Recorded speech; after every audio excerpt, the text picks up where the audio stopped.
public information officer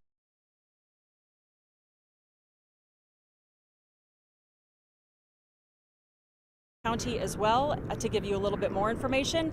Also, we are fortunate to have an ASL interpreter here, and we're very glad that they are here so that we can reach more of our community. The best news today is that we met our objectives. Our objectives were to connect the hand lines to the bulldozer line. So from the east side and the south side, we were able to connect those lines, and we have much more of a fire line around this fire than we did this morning. So that's very, very encouraging. The fire did grow about 50 acres. That's on the west side in the open space, but not anywhere near the homes. And right now we are sitting at 10% containment. The fire line on Deer Creek Canyon Road is holding, so that's also very good news. Earlier today, you probably saw some darker plumes of smoke out in the area. That is the fire burning back in on itself. So nothing has left the area that you already know, that we all know is already on fire. Nothing is outside of that area right now. All the things you're seeing back there are within that area. And as you can see, also we have chopper support here that are putting out some of those spots. But basically it's going back in, and it's catching things on fire that were already part of that burn area that maybe just hadn't burned before. There is no additional threat to anyone right now because of those plumes that you're seeing, and that's really important, obviously, for people who are in those areas and are holding their breath right now, and all the evacuees. So we just want to make sure that they know that this is not anything that they need to be scared of right now, and if anything changes with that, of course, we will let you know immediately.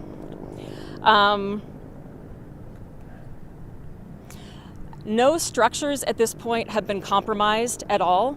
And we tell you that specifically because we want to make sure. A lot of people have asked if they can fly their drones over their properties, specifically evacuees or just people, if they can go over the burn area or over their homes.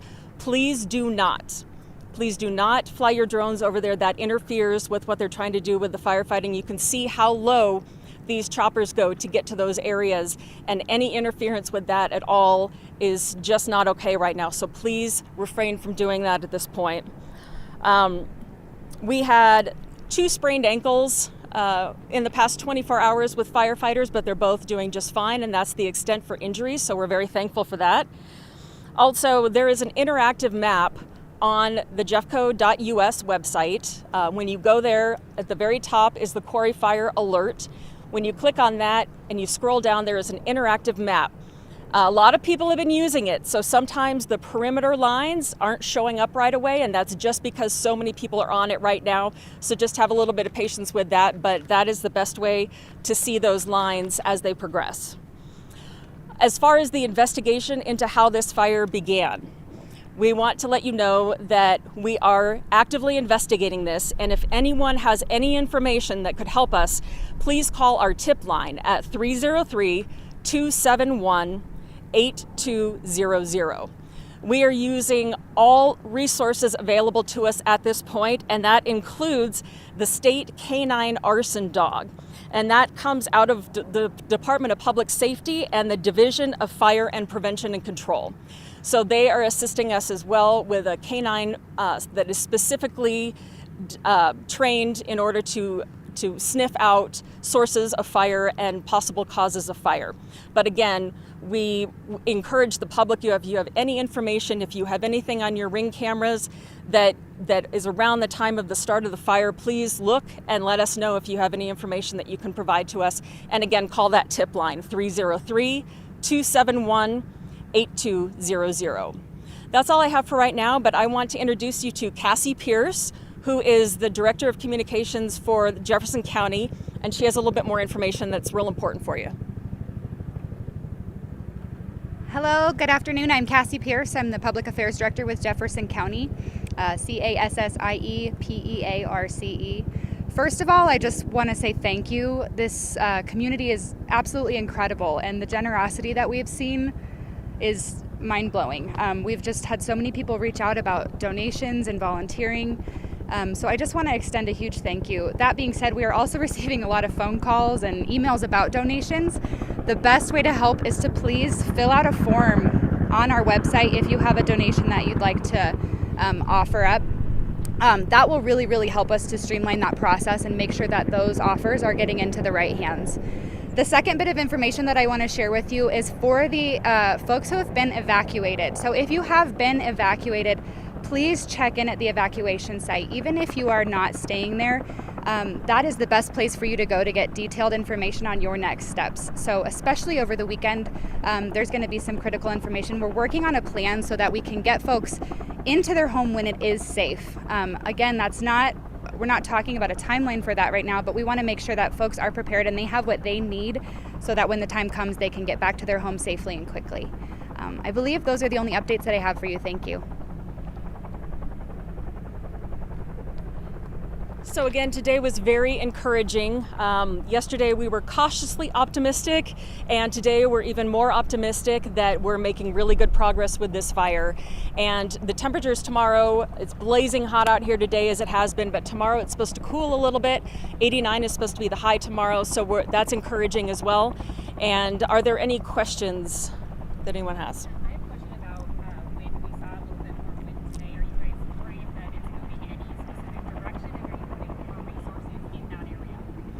We are always worried as to which direction the wind moves. Fortunately today, when those wind gusts were happening, they were blowing it back on itself, which is a huge advantage for us, and it doesn't make it worse. But we have people watching this 24 hours a day, so if there's movement in any sort of direction, if the fire is not acting like we think it should be acting, or it's acting erratically, then obviously we're going to get resources into that area immediately.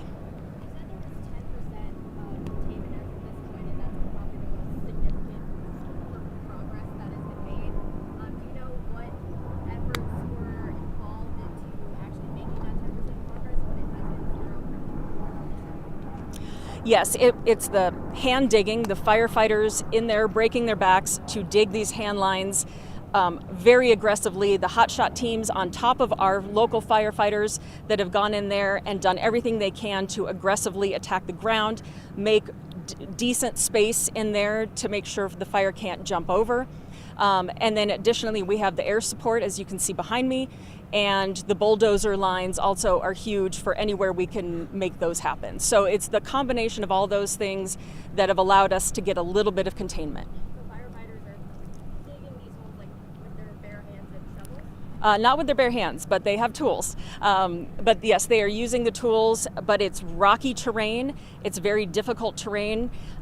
It is just very, very hard, and it's on steep areas. And so it's just a very difficult thing, and it takes longer than it would in most fires. But they are doing an amazing job, and they're amazing, really amazing. For the people who've evacuated, they're supposed to check in tomorrow at Dakota Ridge High School. A lot of them have, gone elsewhere, gone far to stay with family and friends. What if they can't make it the next 2 days to get that re-entry verification that they'll need to get back in whenever that time comes? So on a case-by-case basis, we're going to deal with each and every one of those to make sure everybody gets what they need. We want the majority of people, anybody who can possibly get to that area. It's just going to make it so much faster and quicker for all of us if they can get there in those 2 days between 10 and 3. But if they can't, on a case-by-case basis, we will make sure that people get what they need. And if they don't have that verification of address, a lot of them just left really quickly, right, when they have to get out. What if they don't? Is that like a license? Is that like A verification, obviously a license would be the best. It can be a utility bill, it can be a variety of things, anything that you think could prove that you live there. If it's in an email somewhere, if there's a way for you to show. We are going to work with people. We understand that the people had to evacuate very quickly. We're going to work with everyone as best we can to make sure that we can prove that they're residents and safely get them into their homes when it's time. Yeah, and I apologize, but I was just told that I did not give you the right, I need your face ID. I did not give you the right tip line, so I apologize. Let me give you the correct number here. If you guys could change this, it is 303-271-5612. 303-271-5612. That is the tip line if you have any information regarding the investigation into the cause of this fire. The total acreage, it was 240 this morning, so plus 50, so 290.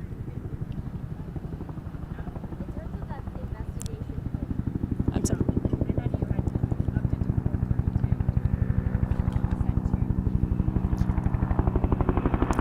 Did I say 430?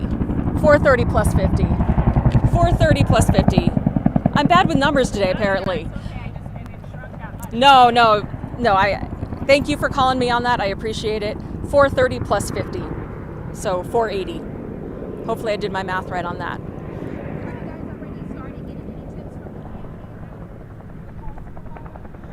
I don't know.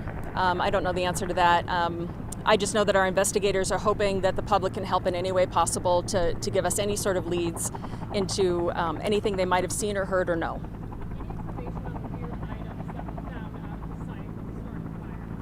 We can't comment on anything in regards to the investigation and when it comes to that kind of stuff, sorry. What would you say to people in the evacuation center at Dakota Ridge right now? How many people? Or just what would you say to them as they're... Oh. We are updating them 3 times a day in person. We know how personal this is. We know how scary this is. I was a Marshall Fire evacuee. I know what this feels like, and it is scary. When you see the plumes of smoke, it's scary. When you feel a wind gust, it's scary.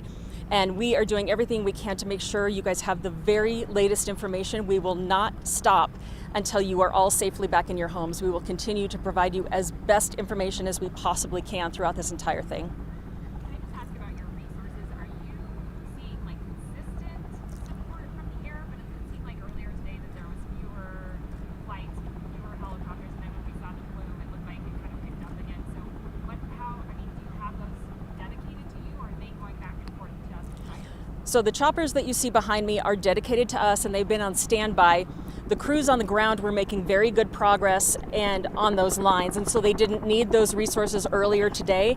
Now that a few of the hot spots have flared up, that's when they come in and they take care of those. And so they're used when they're needed, but we still have those dedicated resources.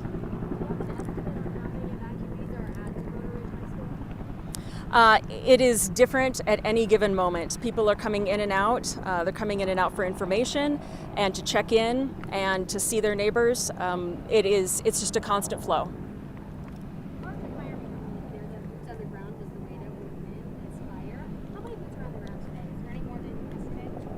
I do have that information. Right now we have approximately 225 firefighters on the ground working hard.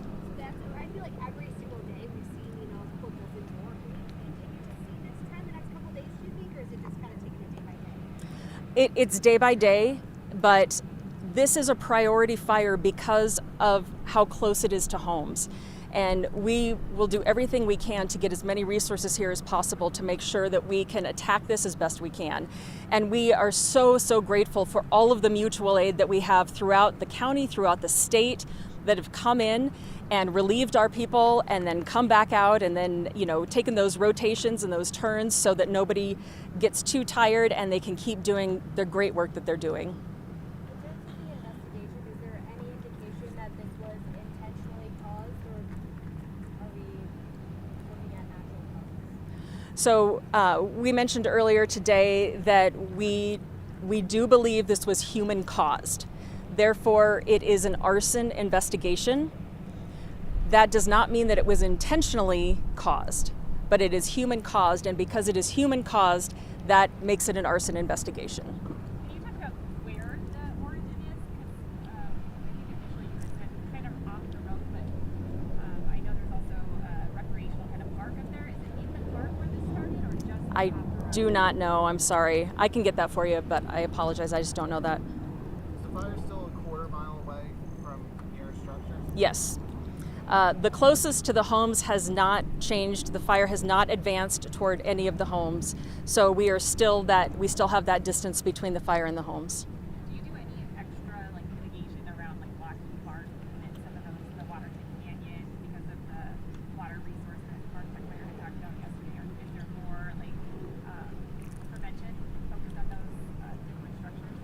We absolutely work with those at Lockheed Martin to make sure that we're in step with everything they're doing, everything we're doing. As far as amount of resources with them specifically, I don't have an answer to that. But certainly we are in conversations with them every day, and we have great communication with them. And then lastly, we had seen a fire, I don't know, it was like a fire truck really far into the neighborhood just spraying water like across the field and potentially near some homes. Was there another flip that sparked up over there? So we have two things going on. We have those who are digging the lines, right? Those that are trying to contain the fire. And then we have firefighters that are going through the neighborhoods, pulling combustibles away from homes, putting water down, trying to make sure that if the fire does get in that area, that the homes are as safe as possible. So they are going through and doing everything they can to mitigate anything that might come up should that fire come into the residence area. Could you summarize the biggest challenge you've seen today and your biggest success you've seen today? Our biggest success is that we were able to connect the hand-dug fire line and the bulldozer fire line, and that we were able to get around the south and the east sides there. Those are also our biggest challenges. So we have very steep terrain, we have very difficult areas to work with, and so the fact that we were able to make that progress today is huge, but it's also our biggest challenge. Anything else? Okay, thank you. Our next briefing will be at 8 a.m. back here.